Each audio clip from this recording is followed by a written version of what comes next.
Muy bien. Un segundo. Entonces, que... Un segundito que...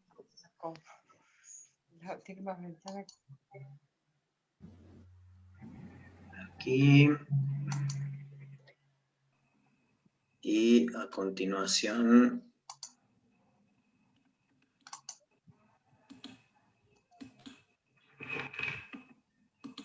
¿Me dicen, por favor, si se ve? A ver, señor, dígame.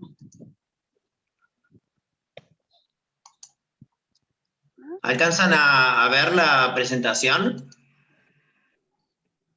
Bueno. Vamos a dar inicio a esta primera actividad del Comité de Pediatría Ambulatoria de la Sociedad Argentina de Pediatría Filial Córdoba. Bienvenidos a todos y gracias por sumarse. Para nosotros es un placer tener la posibilidad de este tipo de plataformas virtuales para llegar a colegas que tienen distintas realidades, así que siempre el intercambio es enriquecedor para mostrar las distintas miradas sobre cada uno de los temas. La idea de hoy es abordar el tema enuresis, dando un enfoque integral sobre este aspecto, que es una realidad que vislumbramos con cierta frecuencia en el consultorio de atención primaria y que representa muchas veces un desafío para el niño, para los padres y aún para nosotros los pediatras para de alguna manera dar una respuesta y resolver la situación. Así que vamos a desarrollar esta mesa redonda. Primeramente voy a hacer una introducción. Mi nombre es Mario Polakov y soy secretario del Comité de Pediatría Ambulatoria Córdoba. Vamos a dar una mirada sobre el abordaje de la problemática desde la perspectiva del consultorio del pediatra general. A continuación, el enfoque nefrourológico a cargo de la doctora Nair Quijada, que es especialista en nefrología pediátrica, titular del Servicio de Nefrología del Hospital Infantil de Córdoba, miembro de la comisión directiva de SAP Filial Córdoba y una referente en los temas de nefrología pediátrica en nuestros ámbitos.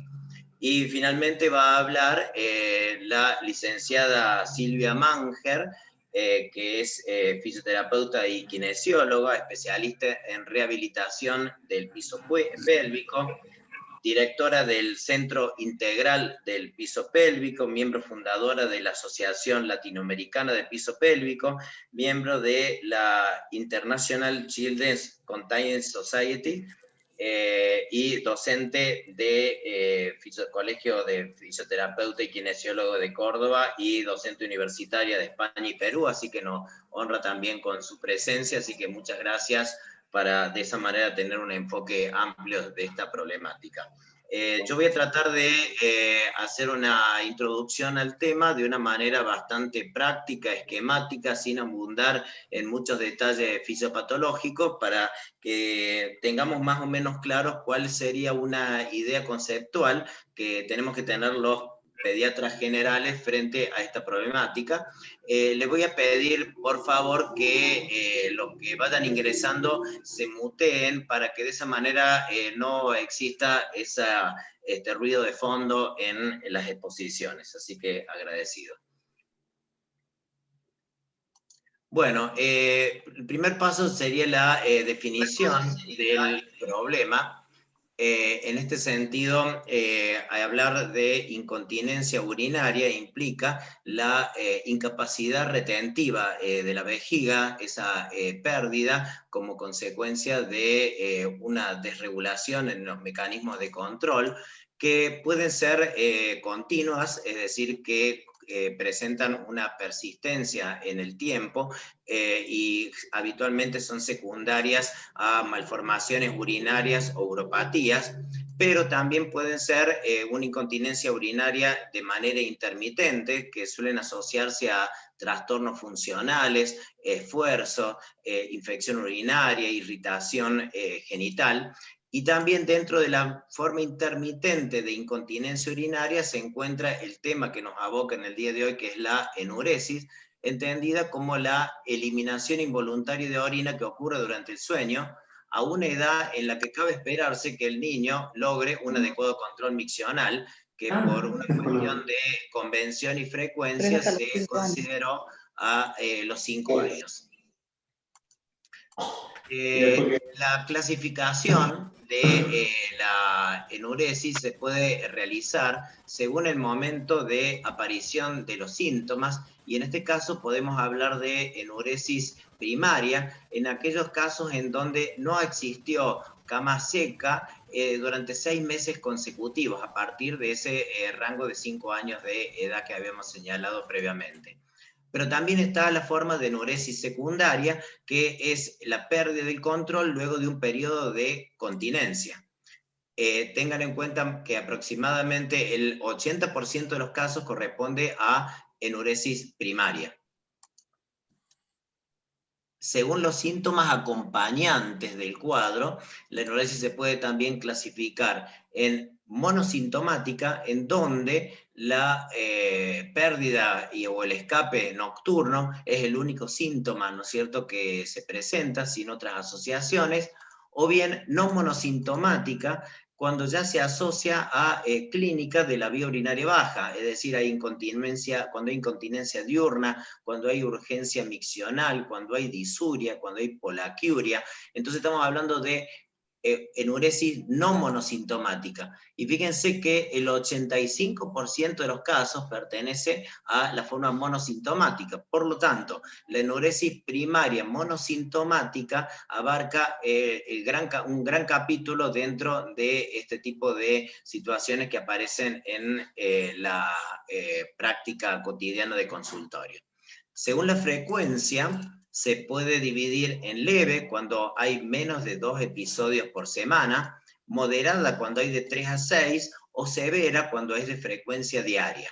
Como para que tengan en cuenta, digamos, una mirada panorámica de la forma en que se presenta este tipo de entidad.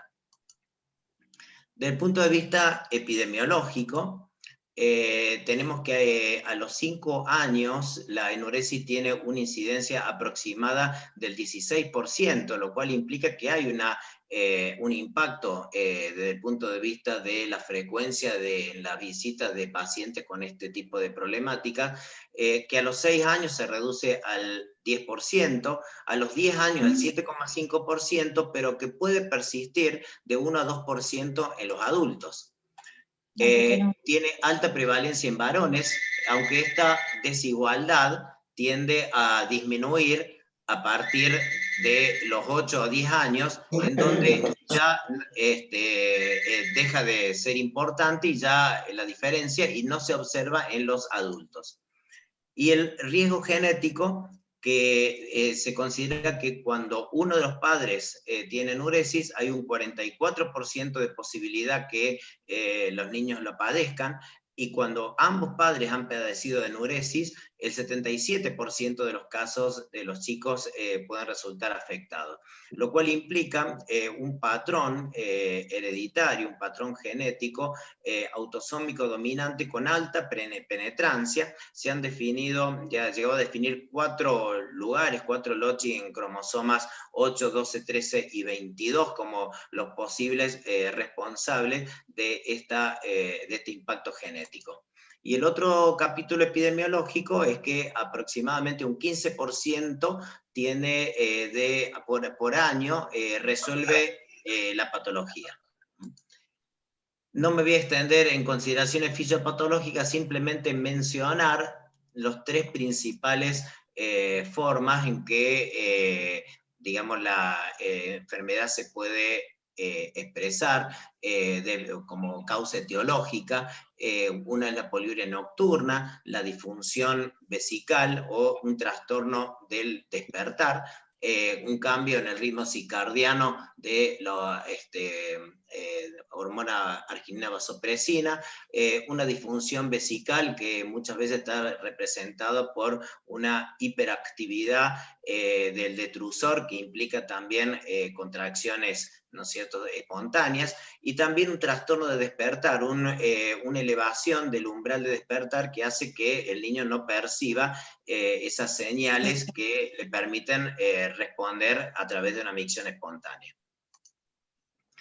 Desde el punto de vista de la anamnesis, tenemos que considerar algunos puntos. En primer lugar, definir si es primaria o secundaria. En segundo tema, como lo hemos expresado recién, establecer si hay una historia familiar de enuresis, cuáles son los tratamientos que se han implementado hasta que nos llegan a la consulta, y también un tema importante, cuál es la actitud del niño frente al problema y cuál es un poco el comportamiento de los padres en función al síntoma, ¿no? Porque hay algunos niños que no refieren ninguna molestia por el hecho de tener estos escapes nocturnos, pero hay otros en donde sí les impacta en su autoestima, les genera aislamiento social, le produce también una tendencia al temor, a la depresión, y también el mismo caso respecto de los padres, que muchas veces también despierta hasta maltratos familiares como posibilidad de reacción ante el problema. También tenemos que considerar el tema de la ingesta de líquidos diurna y nocturna, para que de esa manera hacer una valoración adecuada de la situación.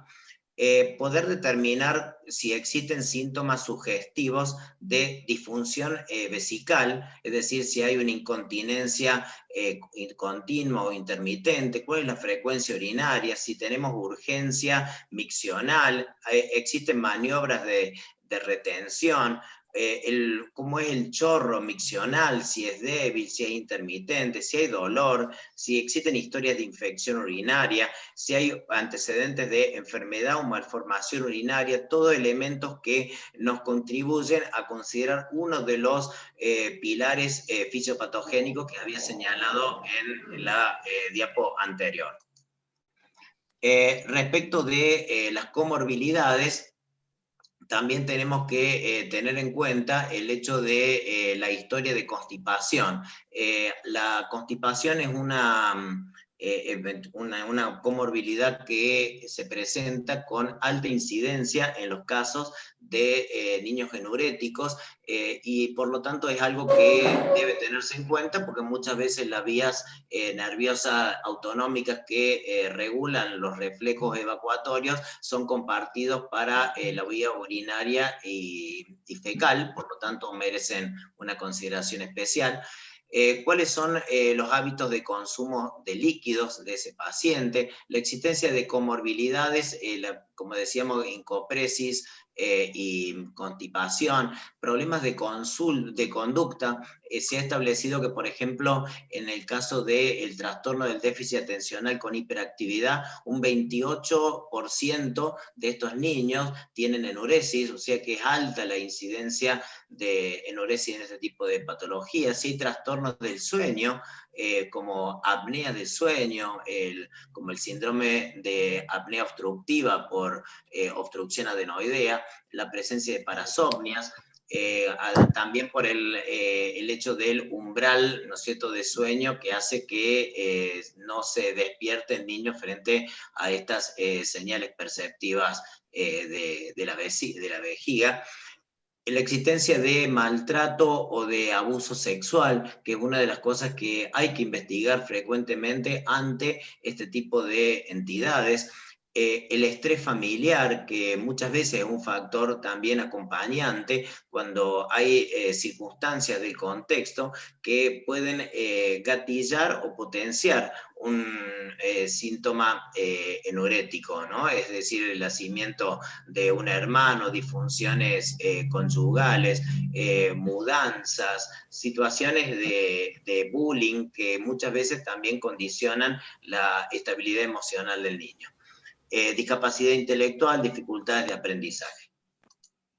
Y también cuáles son las características de esos escapes nocturnos, el número de noches por semana, cuántas veces en la noche ocurre, la cantidad de orina por micción, el momento de la noche en que ocurren los escapes, si es en el primer tercio de la noche o en otros momentos del sueño. Entonces, son todas referencias que dan información y orientan de una manera importante a una interpretación debida del problema, ¿no? Así que, fíjense, ahí está planteado de una manera así esquemática las áreas en las cuales hay que investigar para que de esa manera tener un parámetro, un entendimiento de la situación del niño.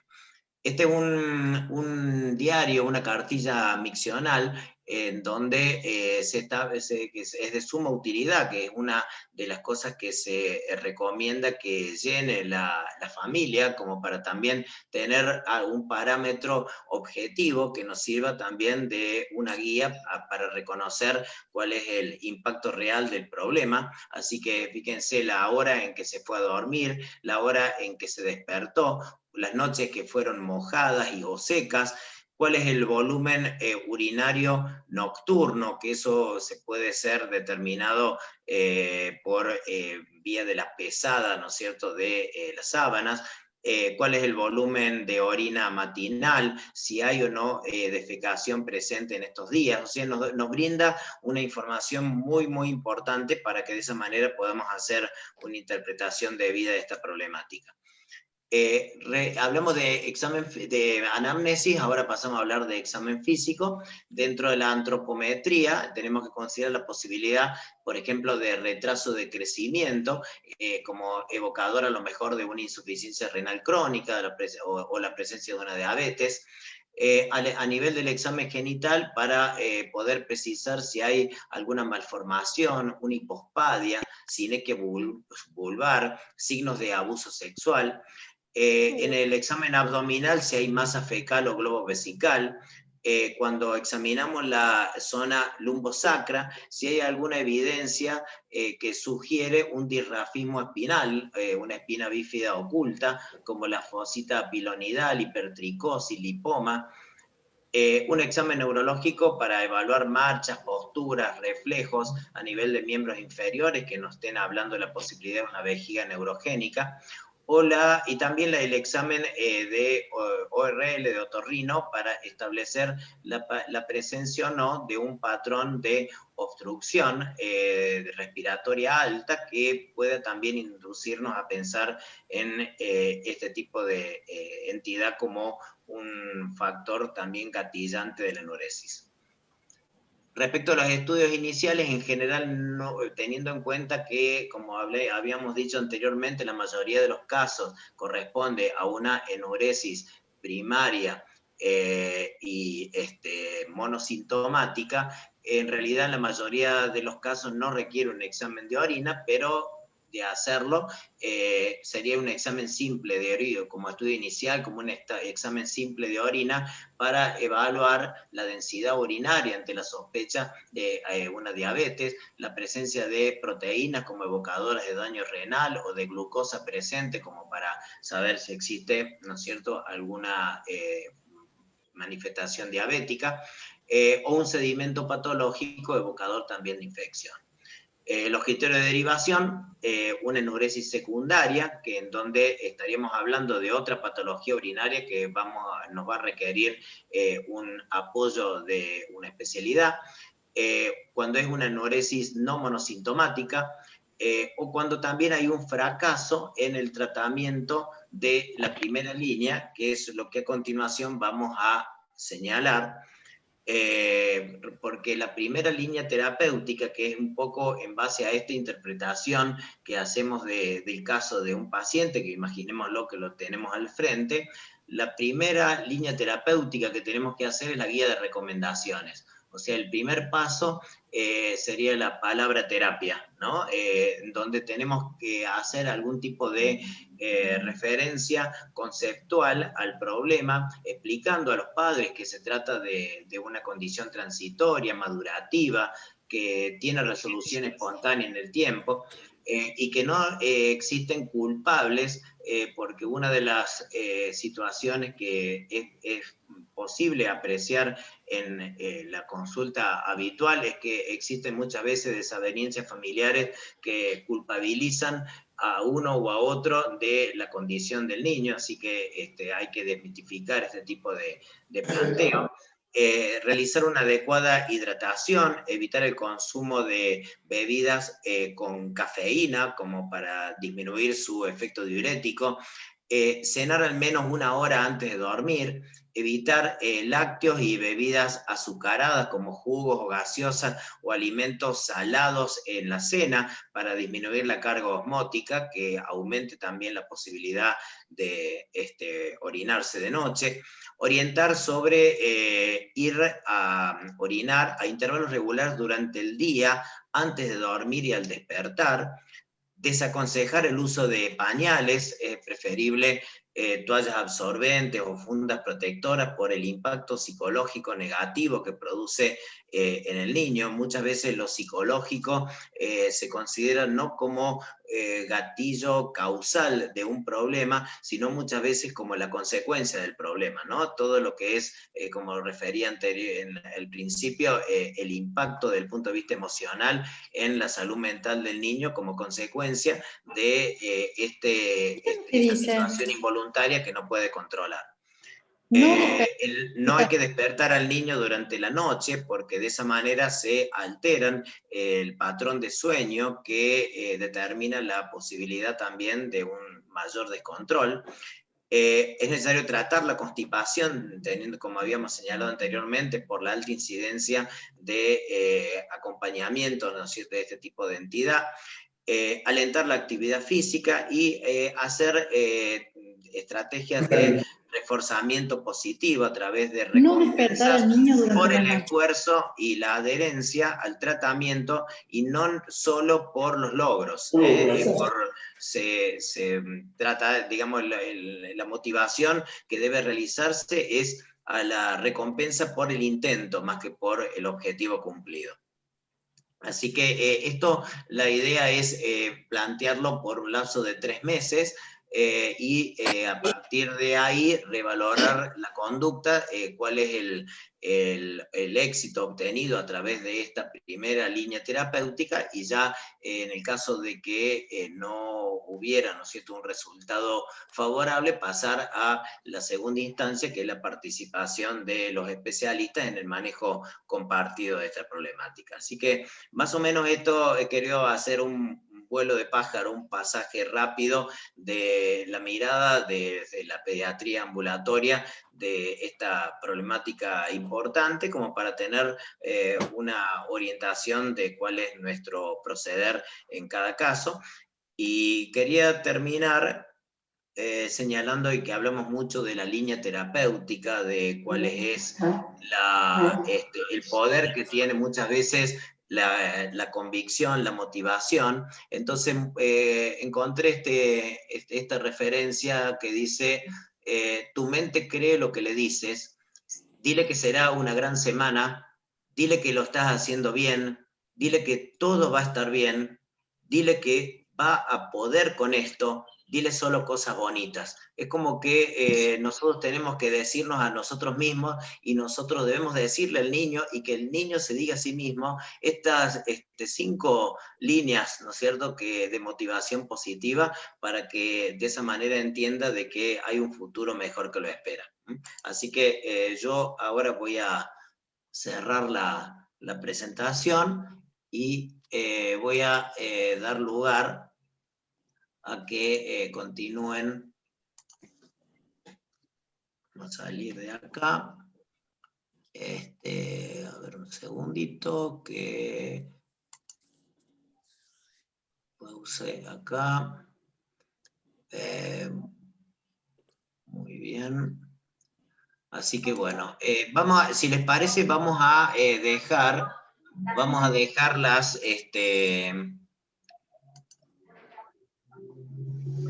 Pregunta. Vamos a dejar las preguntas para el final. Vamos a dejar las preguntas para el final. Y vamos a pasar ahora.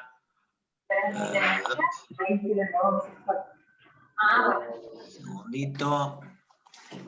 Que salga de aquí. Muy bien.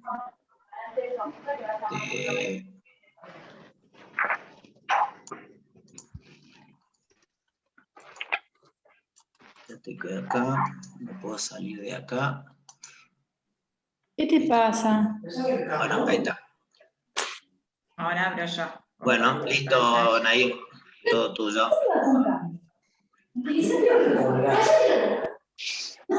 No.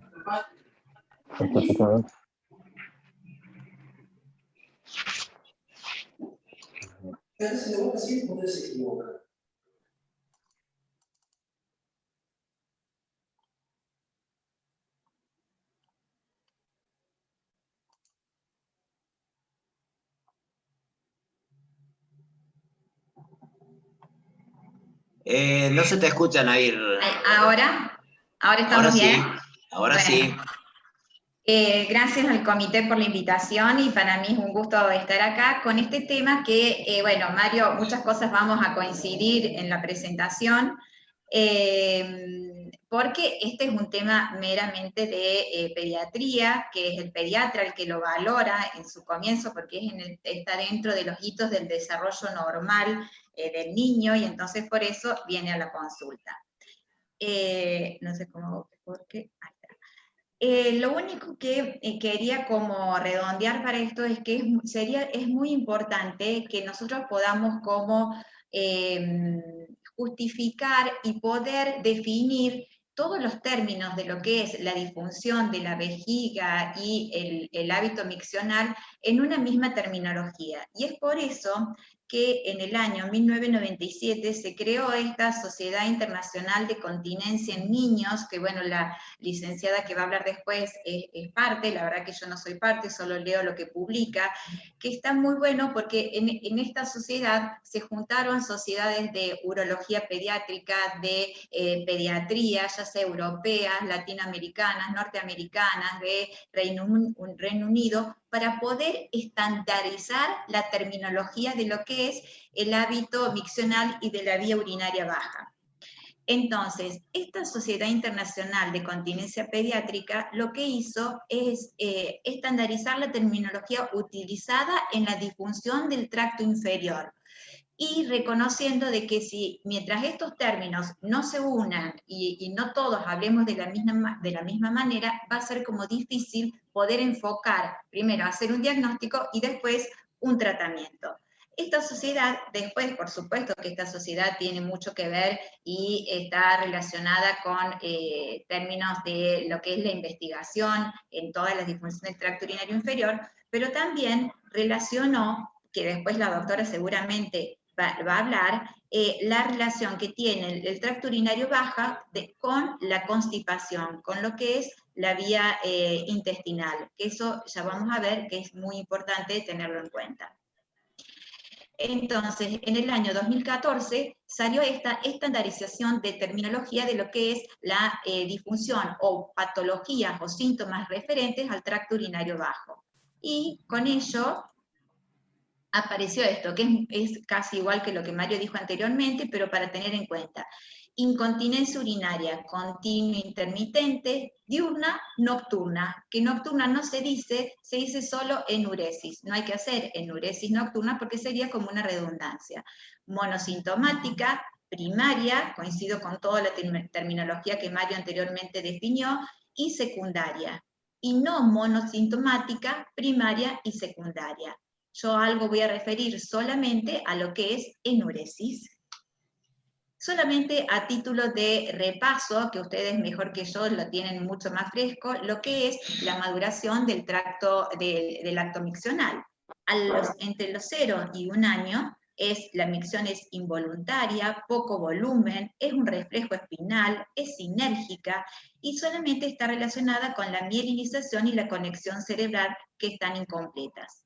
Entre 1 y 2 años, primero hay más desarrollo y mielinización del sistema nervioso central, aumento de la capacidad vesical, entonces las micciones cada vez pasan a ser más, entre periodos más prolongados, aumento del tiempo entre micciones, una iniciación de una sensación de vejiga llena, que hasta los 2 años no la tenemos, y se inicia de una manera todavía incompleta la continencia diurna.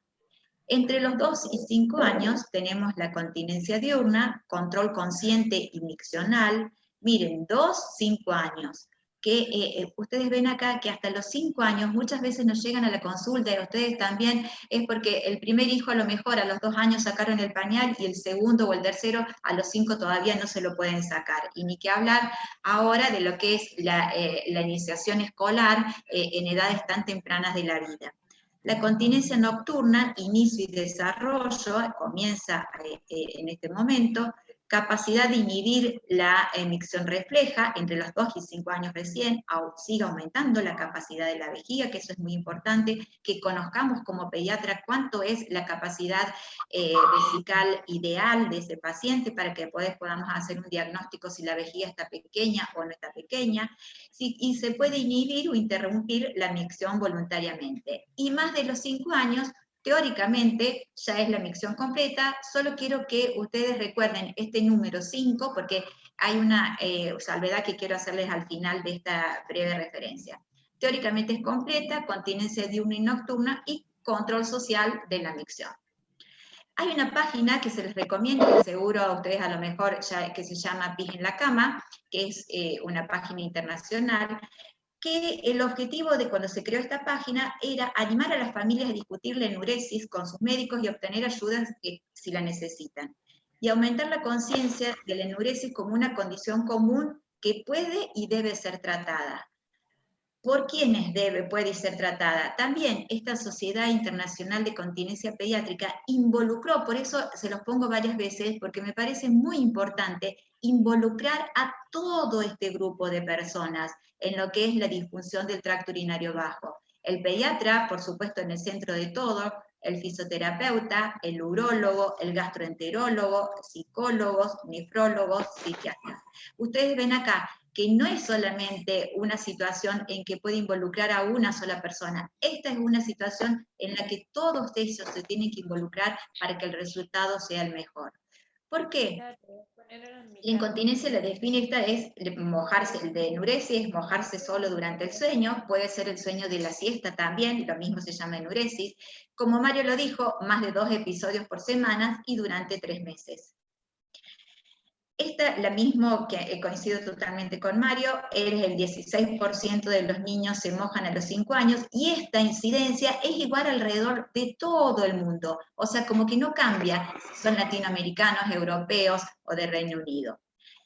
Y esto, la pregunta es, ¿se la consideró una condición simple que se resolvería espontáneamente? ¿Es una causa psicológica? Lo que Silvia dijo al principio, que muchas veces niños están mucho tiempo dando vuelta con este problema, familias con este problema, como Mario anteriormente también refirió, problemas y disconfort familiar en general, pensando que es una causa psicológica y que esto solo se iba a mejorar, y no pudiendo ofrecerles alguna ayuda, alguna solución un tiempo antes del que esto solo mejora.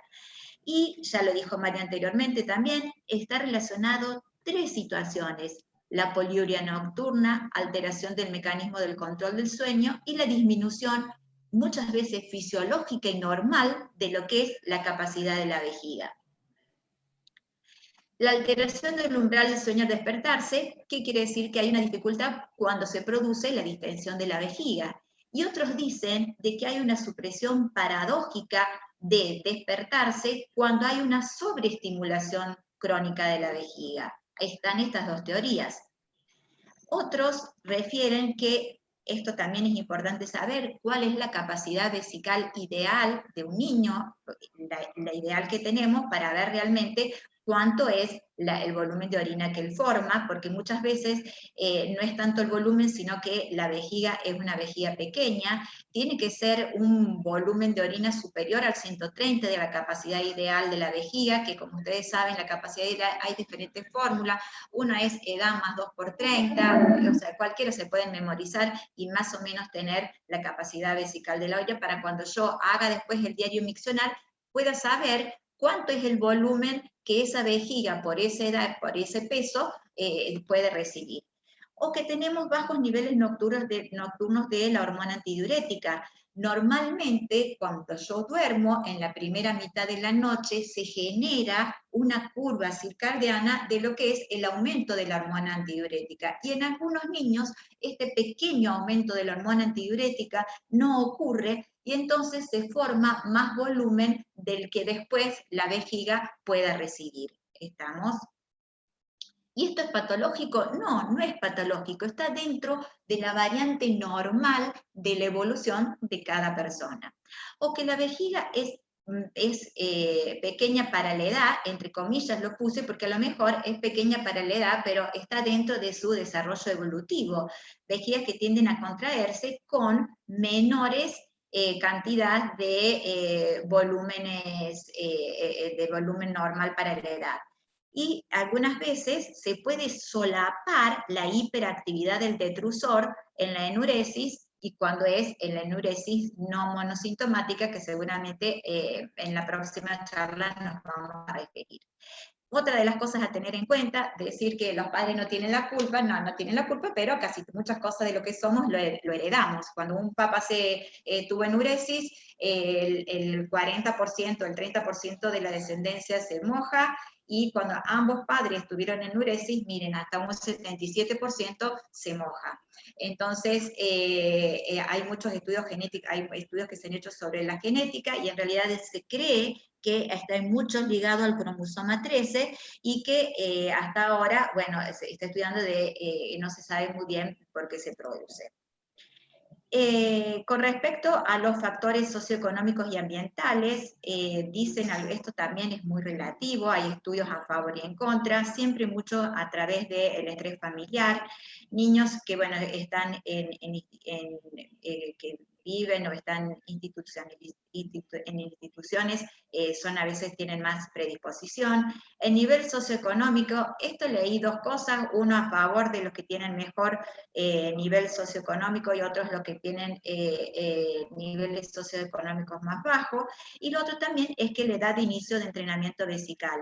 La mayoría dice de que si yo comienzo a hacer el control vesical lo antes posible, hay menos probabilidad que el niño tenga enuresis. Esto también se cambió, sobre todo porque ahora ustedes saben que los chicos se escolarizan a los 3 años, entonces muchas veces tenemos niños de que necesitan un certificado de que no se mojan para poder inscribirlos, y algunas veces querer adelantar en estos chicos cuando algunas veces no están maduros también pueden producir una alteración en su desarrollo normal.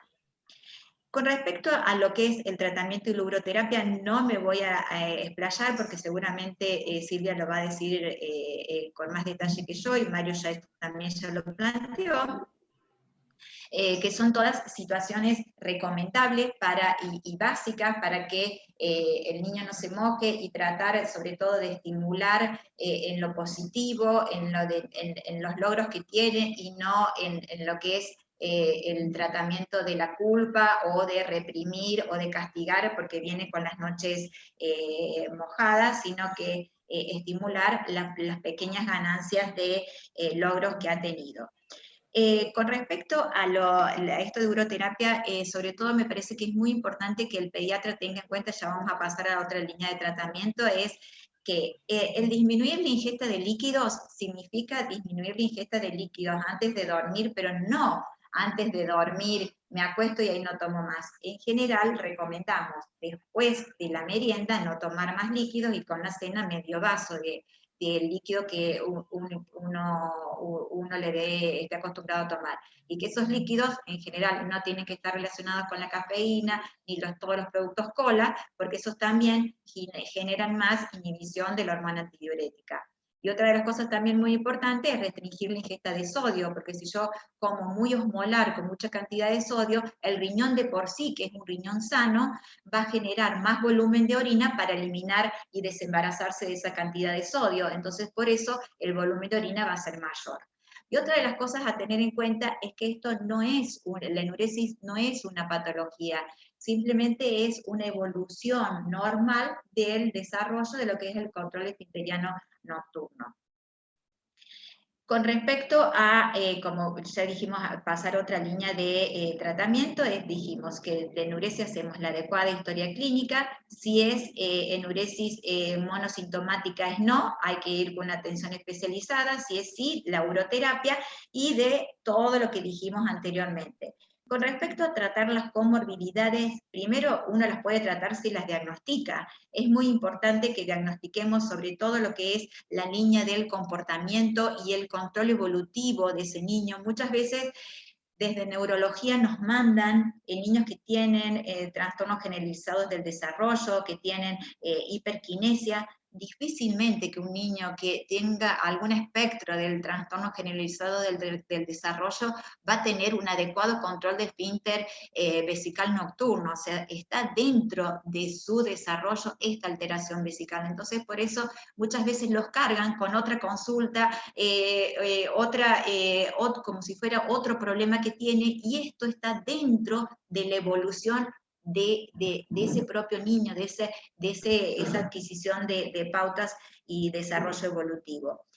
Establecer el hábito miccional correcto, eso también es muy importante, evacuar la vejiga completamente en cada acto miccional, no solamente antes de ir a dormir, sino durante todo el día también, ingesta adecuada y el calendario de noches secas y mojadas que ya dijimos. Si responde, continuar, y si no responde, las otras dos líneas de tratamiento es la alarma y desmopressin, que ya vamos a ver.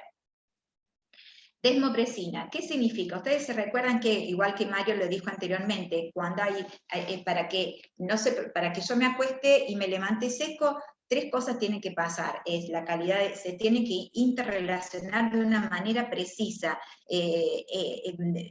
especial, y que no tiene que haber fallas, que es la calidad del sueño, el volumen vesical, el volumen de orina que se forma y la capacidad de la vejiga. Entonces, a veces yo me duermo tan profundamente que cuando la vejiga está sobredistendida, yo esto no lo siento, no siento la sensación de vejiga llena para que me pueda despertar. Entonces, ¿cómo puedo hacer? ¿Puedo hacer que la vejiga deje de mandar ese estímulo, o puedo hacer que la vejiga mande un estímulo mayor? No, eso no lo puedo hacer, pero sí puedo disminuir el volumen de orina que se forma. Seguramente si en estos niños yo doso la hormona antidiurética, a lo mejor está un poquito más baja que el normal, pero no es una patología. Entonces, damos la hormona antidiurética a esos pacientes que en general vemos en respuesta en estas primeras 4 semanas. Es sí, se continúa el tratamiento. En general, la hormona antidiurética se comenzó a tratar, que es el desmopressin, que es un análogo de la hormona que nosotros generamos, en el año 1970, y se vio que un cuarto de los niños, hay un urólogo que se llama Moffat, que hizo un estudio que el cuarto de los niños respondían a esto. Y con respecto a los estudios con el placebo, es que los que usan hormona antidiurética tienen 1 o 2 noches más secas que los que no utilizan hormona antidiurética. Y que tienen en general el 50% más de probabilidad que los que no usan hormona antidiurética a responder, a dejar de mojarse. Pero después, cuando yo veo cuando estos niños se curan, el placebo con los de la hormona antidiurética es igual uno que otro. Entonces, también tengo que entender, ¿vieron el cuadro que Mario presentó, que era que el 15% se mojaba a los 5 años, un 10% se mojaba a los 10 años, y un 1% se moja a los 1 o 2% a los 15 o en la edad adulta? Quiere decir que con el tiempo solo va mejorando y madurando, porque es esto que dijimos anteriormente, que son como 3 situaciones que tienen que interrelacionarse de una forma muy estrecha para que pueda mejorar. Entonces, sí, los pacientes no respondieron, bueno, también podemos decir, por eso, el placebo con hormona antidiurética, al final de la vida es lo mismo en el tiempo que se van a curar. No responde o hay respuesta parcial, descartar comorbilidades, disfunción de la vejiga, asegurar la el correcto adhesión al tratamiento. Si la respuesta es no, valorar alarma más desmopressin. Entonces, vamos con la alarma. ¿Qué significa la alarma? Dijimos que los 3 componentes, uno era la calidad del sueño, el comportamiento del sueño. La alarma es despertarme cuando la vejiga está sobredistendida. Eso voy a hacer yo después, pero al principio es cuando la ropa interior se moje con las primeras gotitas de orina. Es solamente un dispositivo muy simple. Hay un receptor que se coloca en la ropa interior y que está conectado a una chicharra, un timbre, hay diferentes modelos, que cuando apenas con las primeras gotas de orina suena y el niño se tiene que despertar. Algunas veces, a medida que va pasando los días, el niño, cuando solamente tiene la sensación de vejiga distendida, ya se despierta, es como un reflejo condicionado, como el reflejo condicionado de Pavlov, que uno ve cuando ve la comida, segrega la saliva. El niño se despierta a veces antes de que se empiece a mojar, cuando empieza a mejorar o responder a este tratamiento. Y decimos que si lo logra cuando tiene más de, porque decimos cuánto tiempo seguimos con la alarma, y que si lo logra cuando tiene 14 noches seco, y que si lo consigue cuando hacemos el sobreentrenamiento. ¿Qué significa esto? Una vez que tuvimos 14 noches seco, se le da al niño antes de dormir, puede ser 1 o 2 vasos de líquido, y ver si con ese sobreproducción de orina tampoco se moja. Por 7 días quiere decir que sí lo logra, y entonces ahí hay mejoría y uno ya ahí puede sacar la alarma. No lo consigue, seguimos, porque la alarma también se usa de 3 a 4 meses, se refiere que el 50% de los chicos sí mejoran a esto, pero bueno, ¿cuánto tiempo seguirlo? 3 o 4 meses, si hay mejoría de sí, bueno, hacemos el sobreentrenamiento también, que son esos que le dije, que tomamos un vaso de agua y 2 vasos de agua para ver si pasamos 7 noches secas, y si no tenemos, valorar desmopresina más alarma o valorar desmopresina. Se pueden agregar las 2 cosas. Quiero decir antes de llegar a esto, es que también lo otro que se puede utilizar son los anticolinérgicos, que sería el último punto para, digamos, transformar la vejiga en una vejiga de mayor tamaño o menos hiperactiva, para que pueda recibir todo el volumen de orina que yo formo durante la noche.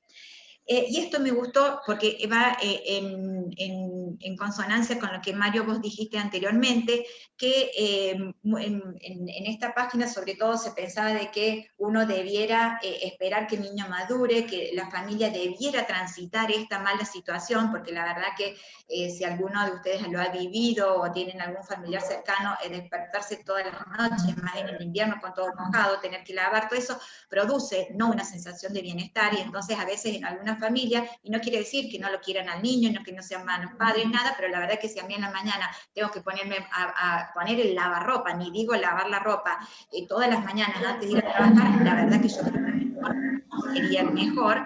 Entonces, todo eso influye.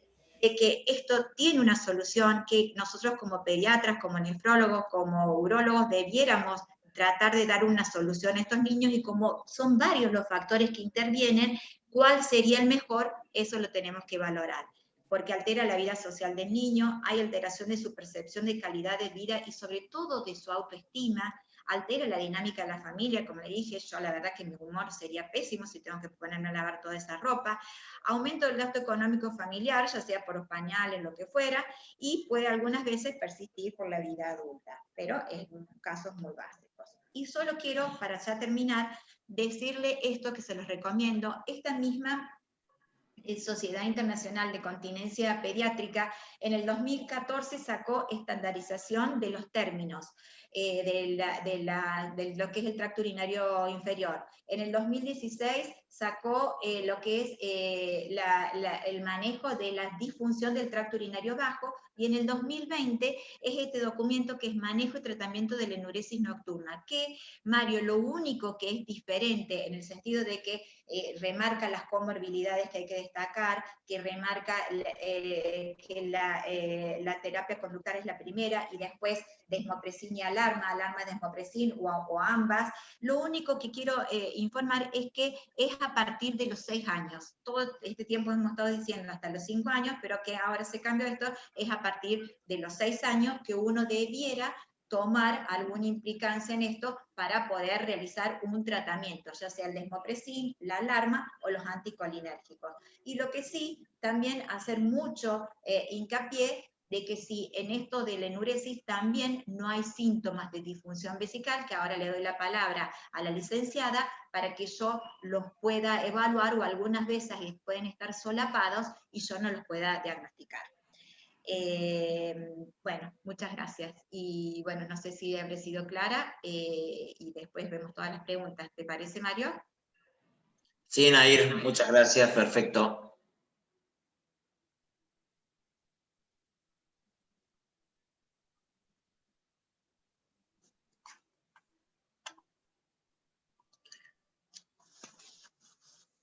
Vamos, Silvia, con lo tuyo.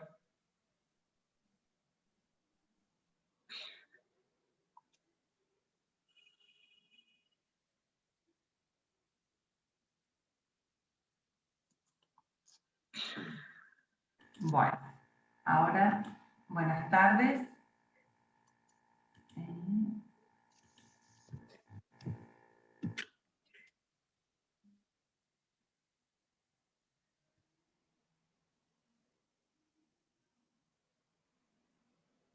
Creo que ahí se está viendo. Sí, perfecto. Bueno, primero, antes que nada, agradecer muchísimo a este comité. Para mí es un honor poder tratar este tema de enuresis, que me parece, como mencionaron anteriormente, es totalmente interdisciplinario. Agradezco mucho a Mario, bueno, a Nair y a todos los que están presentes, realmente.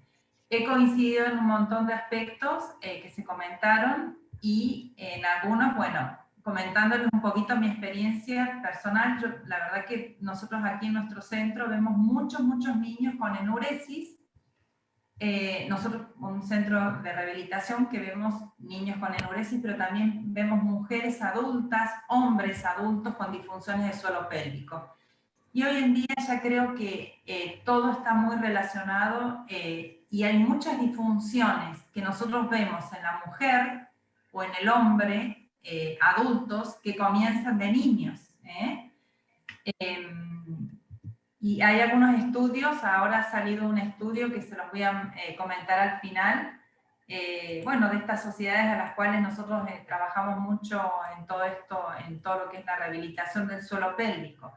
¿Qué es el suelo pélvico? En 2 palabras, comentarles que para nosotros el suelo pélvico es, además de ese tracto genitourinario y gastrointestinal que se encuentra sobre esa musculatura del suelo pélvico, que comparten el mismo espacio anatómico, que comparten la misma inervación.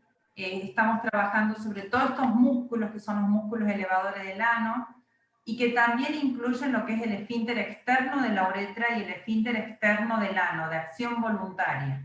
Por supuesto que están los esfínteres internos, inervado por el sistema simpático, parasimpático, etcétera, pero nosotros trabajamos sobre toda esa musculatura, sobre los esfínteres y sobre esos sistemas o esos tractos genitourinario y gastrointestinal, ¿sí?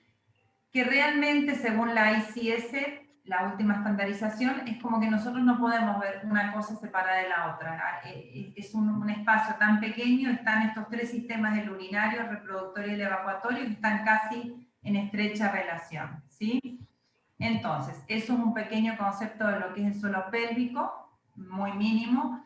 Tener en cuenta también que el control de esfínteres, como decía la doctora, es un proceso que que hoy en día en estas escuelas, en estos jardines maternales que aquí en Argentina y en el mundo, en Europa, en Latinoamérica, etcétera, que a los 3 años el niño tiene que ingresar al colegio, perdón, al jardincito, teniendo este control de esfínteres, y cuando la Sociedad Internacional de Continencia Pediátrica nos dice que hasta los 5 años es el proceso completo, ¿no? Que es muy diferente en niñas y en niños, que el control diurno es muy diferente al nocturno, que el control de orina es muy diferente también al control evacuatorio, ¿no? Todo eso tiene que ver.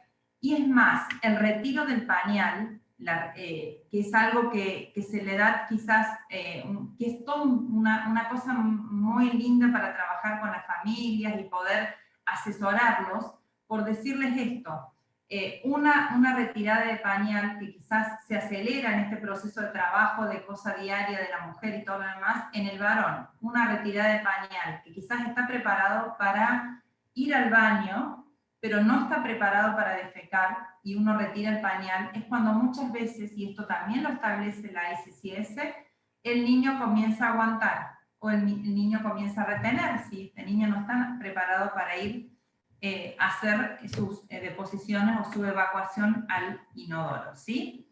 Entonces son todas cuestiones que empiezan desde muy pequeños y que uno puede acompañarlos, y que creo que es re importante la información a la mamá y al papá, porque muchas veces los papás no tienen tanta idea y no tienen por qué saberlo, ¿no?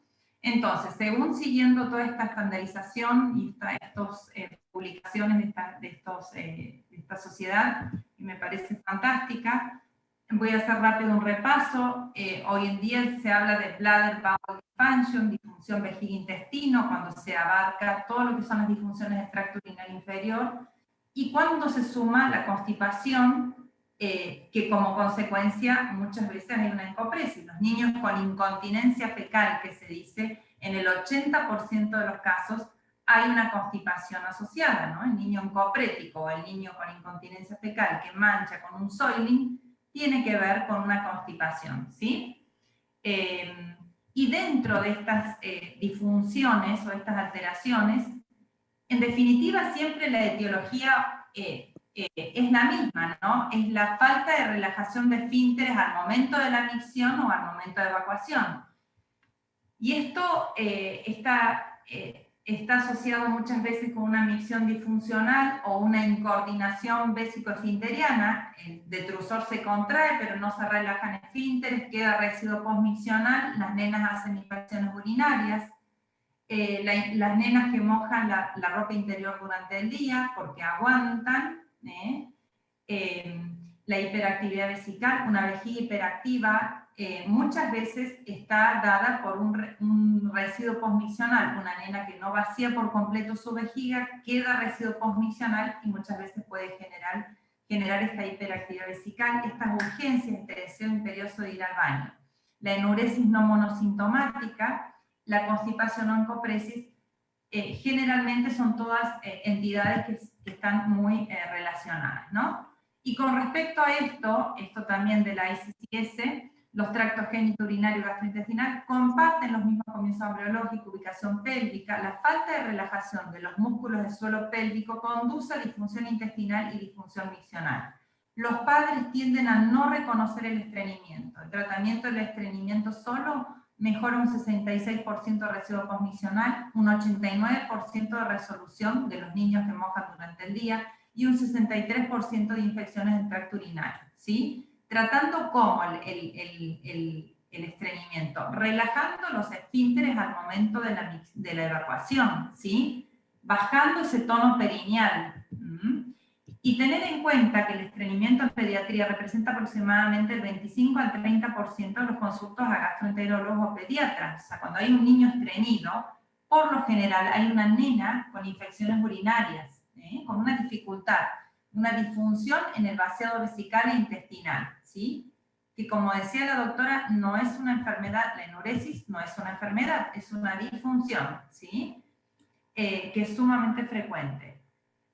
Esto también lo establece la ICCS, el diámetro del recto en niños no constipados y constipados, el diámetro rectal mayor a 30 milímetros con el ultrasonido. toca la pared posterior de la vejiga y hace que esta vejiga también sea hiperactiva, aumento de infecciones urinarias, etc. ¿Sí? Por lo cual, realmente, por lo general, esto es una unidad. No voy a hablar de la enuresis primaria y secundaria, que ya se comentó, pero sí me gustaría aclarar un poquito, en base a lo que nosotros aquí atendemos en consulta. Realmente nosotros, de los niños, el 90% de las veces son enuresis primarias, son niños que siempre han mojado la cama, que no han pasado más de 6 meses en las cuales no han mojado la cama. Y en el 95% de los casos es no monosintomática. La verdad que yo recuerdo en todos estos años de haber atendido quizás 10 días, nosotros atendemos más o menos un promedio de 10 niños al día con enuresis. Y la verdad que yo me acuerdo de muy pocos, contados con los dedos de una mano, de tener niños con enuresis monosintomática. La mayoría de los casos son enuresis no monosintomáticas, ¿sí? Son niños que tienen síntomas durante el día, que a veces cuesta identificar, que muchas veces pensamos que es una enuresis monosintomática, y en la anamnesis, en la flujometría, en una serie de cosas, en este calendario miccional y defecatorio que es tan rico, ahí es cuando empezamos a detectar que esta enuresis que parecía monosintomática, vamos viendo que esta niñita durante el día sale corriendo para ir al baño, moja su ropita interior, la flujometría es incoordinada en muchos casos, son maniobras perineales, son niñas que hacen, o niños que tienen estas maniobras perineales que se llaman maniobra de Vincent, según la ICCS, esperan hasta último momento, salen corriendo para ir al baño, entran y salen rapidísimo del baño, algunas infecciones urinarias, constipación en copresis, tienen una disminución en la frecuencia miccional o un aumento en la frecuencia miccional diaria por no vaciar bien su vejiga, por lo cual tienen esta necesidad de ir cada hora, cada 20 minutos con un volumen pequeño, ¿sí? Y la flujometría es incoordinada. Realmente al momento de la micción no relajan los esfínteres y hay actividad electromiográfica, ¿sí? Entonces, la anamnesis, el diagnóstico con un diario miccional y deposicional, una anamnesis detallada, el examen físico, que muchas veces cuando nosotros hacemos una inspección en las nenas, en la zona de la vulva, hay dolor vulvar y suprapúbico en las niñas, la flujometría también con electromiografía, por lo general es incoordinada, como aquí abajo, se ve el flujo miccional con actividad electromiográfica al momento de la micción, y a veces una ecografía postmiccional. Entonces, ¿cómo hago yo una anamnesis? Porque muchas veces me viene a lo mejor un diagnóstico de enuresis monosintomático y yo soy como bastante puntillosa de decir, bueno, determinar realmente bien. Y por lo general, ver esta frecuencia miccional, la manera de vaciar la vejiga, escuchar el chorro, como decía el doctor, si hay otras asociaciones de otras disfunciones, antecedentes familiares, por lo general hay antecedentes en la familia de enuresis o de disfunciones de vaciado, ¿no? Son familias muchas veces retentivas, posponedoras, estas mamás que le dicen a las niñas, no vayas al baño, no toques, yo también aguanto hasta último momento. Yo cuando veo a la niña, está la madre, por lo general, muchas veces viene la niña y después termina diciéndome, Silvia, he aprendido tantas cosas que yo en definitiva hago lo mismo que ella. Aguanto hasta último momento, espero una frecuencia miccional disminuida, bueno, una serie de cosas. Y por supuesto que yo en la mujer siempre incluyo antecedentes desde la niñez. Una mujer que me viene con un prolapso, un rectocele, un prolapso de la pared posterior, por lo general hay antecedentes de enuresis. Esta mujer constipada, ¿desde cuándo sos constipada? Desde muy niña. Este esfuerzo al evacuar y esta debilidad del suelo pélvico que a los 54 años que tengo yo, una mujer que ya ha pasado la menopausia, en ese momento está con un rectocele, pero es una niña que empezó con una constipación y con una hipertonía, un aumento del tono del suelo pélvico y de esos esfínteres, ya desde muy chiquitita, ¿sí? Esto es uno de los cuestionarios que nosotros utilizamos a diario, estos cuestionarios para incontinencia diurna, incontinencia nocturna, enuresis, hábitos defecatorios, infecciones del tracto urinario, etcétera, etcétera, que realmente son muy, muy completos, porque uno no solamente ve esta situación de enuresis, sino involucramos todas las otras cosas que nos pueden ir dando pautas. Es como ir armando un rompecabezas, digo yo, esto de ver a ver si es monosintomática o no monosintomática. Y esto es una cosa muy, muy, que esto se ve siempre, ¿no? Estos niños que aplazan la micción o posponen. Cualquier otra cosa va a ser más interesante que ir al baño. Las tecnologías están haciendo estragos. Nosotros en post-pandemia, nuestra incidencia aquí en el centro nuestro de la cantidad de niños que vienen con enuresis o aquellos niños que quizás estaban tratados o curados y que vuelven a recaer. Las pantallas, llámese todo lo que es tablet, celular, etcétera, etcétera, ¿no? ¿Qué pasa? ¿Cómo funciona esto? El detrusor se contrae, con eso tengo el primer deseo miccional, más o menos con la mitad del llenado de esa vejiga, tengo el primer deseo miccional, y en ese momento hago una contracción voluntaria del esfínter externo de la uretra. Yo contraigo ese esfínter, voluntaria de los músculos del suelo pélvico, e inhibo la vía excitadora parasimpática para el reflejo de la micción, por lo cual en ese momento que yo contraigo el esfínter, se relajan las paredes del detrusor o la vejiga, y ese deseo pasa.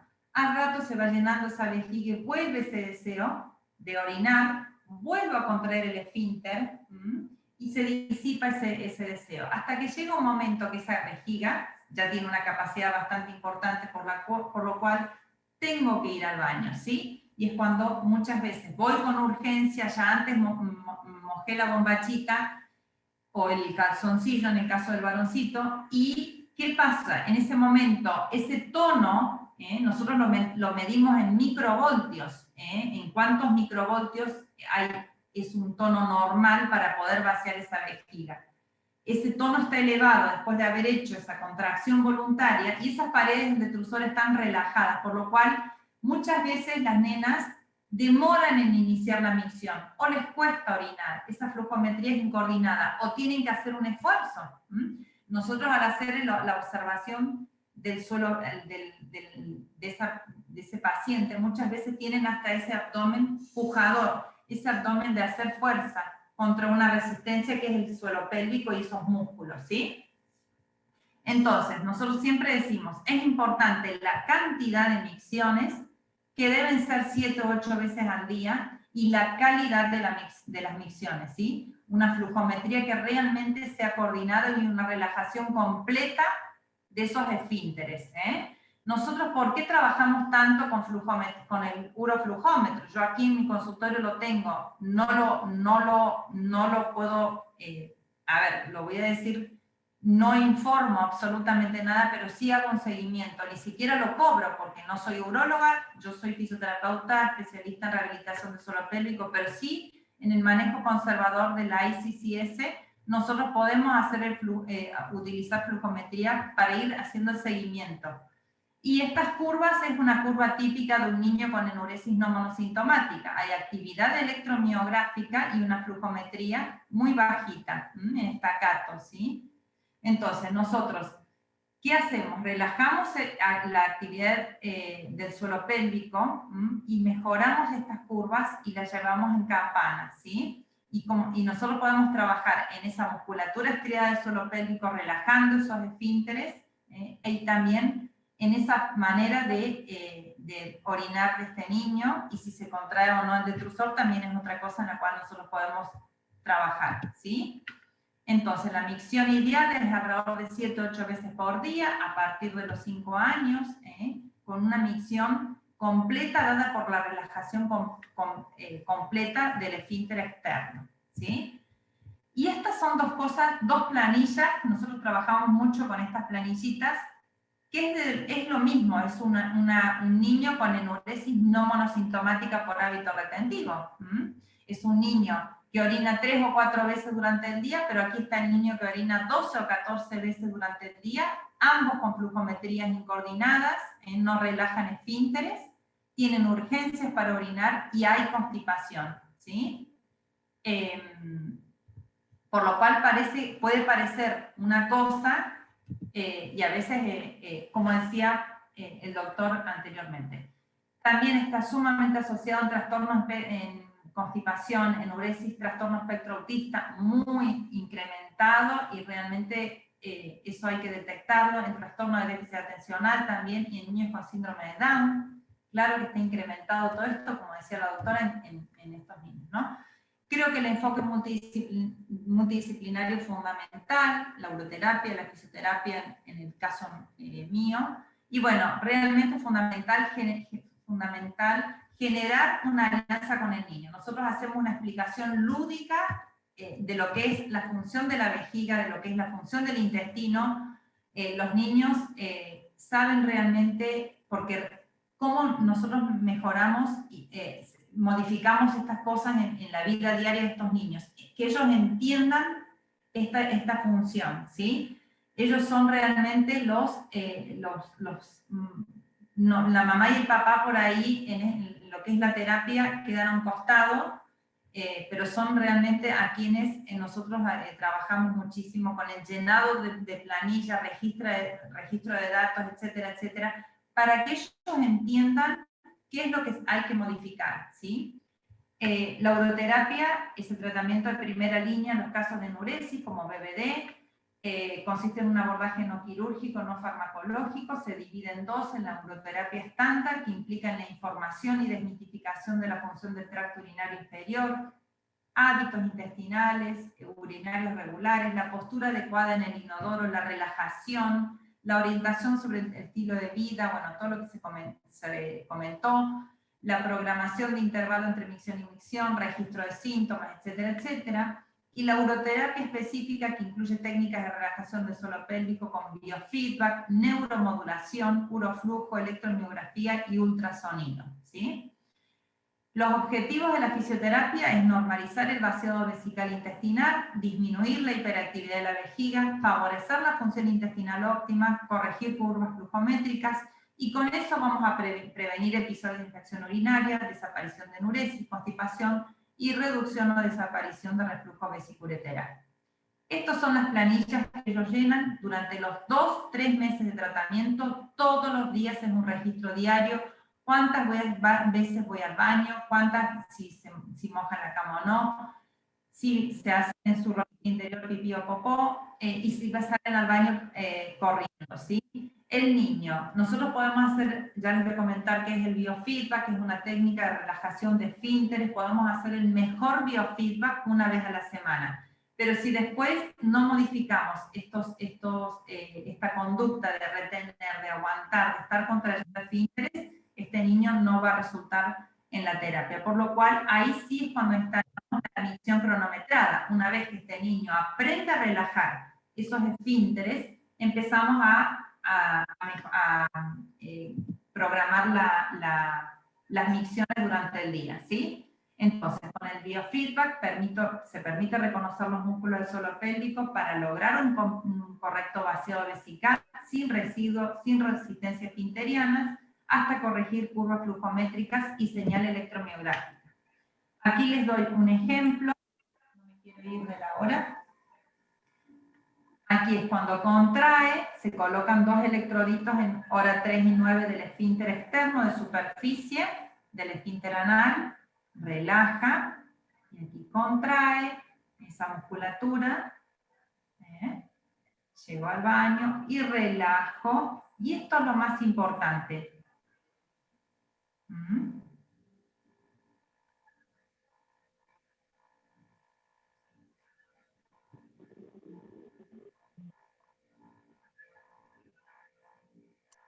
Con esto, ¿qué quiero decir? No se trata de que el niño contraiga y relaje en su casa, es que el niño tiene que identificar que a la acción de contraer sucede una cosa y a la acción de relajar sucede otra cosa, y que el niño lo único que tiene que hacer durante todo el día es relajar, nunca aguantar. Los niños tienden a tener una hipertonía enseguida del suelo pélvico, no solamente los niños, la mujer joven, nosotros vemos todo tipo de rehabilitación del suelo pélvico, pero vemos mucho más disfunciones de vaciado en las niñas, en la mujer joven, en las mujeres inclusive adultas, disfunción de vaciado, constipación, dolor en las relaciones sexuales, dispareunia que le llamamos, mucho más eso que incontinencia urinaria. Muchas veces también la incontinencia urinaria, puede haber una mujer con hipertonía del suelo pélvico pero con incontinencia urinaria, ¿sí? Esto, Silvia, estamos en horario ya más o menos, a ver. Ya estoy.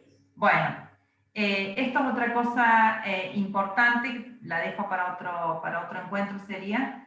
Y bueno, aquí vemos una flujometría totalmente incoordinada, donde hay actividad electromiográfica, que esto lo ve el niño en la pantalla, que es importante utilizarlo como biofeedback, ¿no? También el uso de ultrasonido como biofeedback para relajar, el ultrasonido perineal, nosotros podemos utilizar. Todo lo que es TENS o la electroestimulación del nervio tibial para mejorar esas urgencias y disminución de episodios nocturnos. La asociación de biofeedback con TENS o electroestimulación del nervio tibial para neuromodular esa vejiga realmente acorta el tiempo de tratamiento, y lo primero que se manifiesta cuando un niño recibe electroestimulación del nervio es esa disminución de la cantidad de orina que el niño moja por la noche, ¿sí? Todo lo que es estiramiento, relajación de la musculatura, los patrones de respiración, postura, dolor, ansiedad, pueden contribuir a la actividad de los músculos del suelo pélvico y la alteración de la mecánica de vaciado de la vejiga y del intestino. Esto es una evaluación postural. El solo hecho de que este niño tenga una activación del transverso de la musculatura abdominal está cerrando esfínteres también, por lo cual no relaja esfínteres. Todo lo que es la micción cronometrada durante el día, no durante la noche. Yo creo que durante la noche es importante que este niño, el llenado vesical lo despierte para poder realizar una micción. Tienen por lo general un sueño profundo también. Los hábitos, la ingesta de comidas adecuadas, con color, la postura, esta simple imagen de esta niña con esta ropa interior que no se baja, está cerrando los músculos aductores, y ese músculo que pasa por debajo de la uretra, el cubo uretral, hace que la uretra también esté cerrada, por lo cual no relaja. Son pequeñas cosas, pero uno trabaja a diario. Y bueno, realmente más o menos en el lapso de 2 o 3 meses estos niños con enuresis mejoran especialmente. Tener en cuenta que solo una cuarta parte de los niños con disfunción del tracto urinario, esto también lo dice la ICCS, fueron sometidos a uroterapia, que ahora se considera uno de los primeros pasos en el tratamiento, antes que la farmacoterapia. Esto es un último trabajo que salió en mayo, una encuesta, una muestra aleatoria a más de 20.000 mujeres nulíparas entre 25 a 64 años, realizado en 2014. Se produjeron 1 o más disfunciones del suelo pélvico en el 38,3% de las mujeres con enuresis frente al 23,8% de las mujeres que no habían tenido enuresis. Incontinencia urinaria mixta tuvo la asociación más fuerte con enuresis. La tasa de incontinencia fecal fue del 11,2% en el grupo sin enuresis y del 16,8% en aquellos con enuresis. Prolapso 2,6 en el grupo sin enuresis y 4,8 en el grupo de enuresis. Mujeres con antecedentes de enuresis, vejiga hiperactiva 32,6% versus 18,8%. Conclusión: las disfunciones del suelo pélvico y los síntomas del tracto urinario inferior en mujeres nulíparas se duplicaron aproximadamente en mujeres con antecedentes de enuresis, y por lo tanto podría actuar como un factor de predisposición importante. Por lo cual creo que es importante el tratamiento. La hiperactividad primaria de los músculos del suelo pélvico en niñas y adolescentes es uno de los factores predisponentes más desatendidos a dispareunia, que es el dolor en las relaciones sexuales en la mujer en la vida adulta, y vestibulitis vulvar posteriores a la mujer, ¿no? Muchas veces vemos estas mujeres jóvenes con infecciones urinarias, dolor en las relaciones sexuales y constipación, y como antecedentes enuresis. Bueno, y aquí quedó Quizás me excedí unos minutos.